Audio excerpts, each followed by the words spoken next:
കാര്യം ചോദിക്കാൻ മറന്നിരിക്കണോ, നമ്മുടെ പയ്യന് ഇഷ്ടായോ? അല്ല ഇതല്ലേ പയ്യൻ?さすが我が孫。しかしどうやってあの軍の包囲網をくぐり抜けたのか。അപ്പൊ ഈ പയ്യന് ഇഷ്ടാവും. അതാണ് ഞങ്ങളുടെ കുടുംബത്തിന്റെ മഹിമ. എല്ലാ പയ്യനും നല്ല പൊളിയാ. അല്ലടാ മോനെ. അച്ഛൻ വീട്ടിലിങ്ങനെയാണ്, ഭയങ്കര തമാശയാ. അതെ അതെ, എനിക്കും അങ്ങനെ തോന്നി. അല്ല അച്ഛനെ പോലെ അല്ലല്ലോ ഈ രണ്ട് മക്കളും.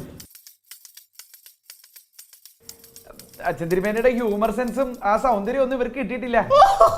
അങ്ങനെ ആലോചിച്ചോ? ആലോചിച്ചു. എനിക്ക് ഹരിമതി. ആ പാവയ്ക്ക കൊണ്ടാട്ടത്തിന് കെട്ടാൻ വേണ്ടിയാണ് ഈ ചില്ലി ഗോപിയെ വേണ്ടാതെ വെക്കണേ. മോളെ എന്നാ കൊണ്ട് ഈ സ്വരത്തിൽ കൂട്.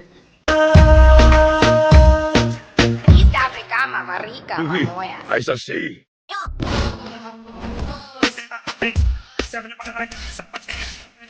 ？Mm-hmm.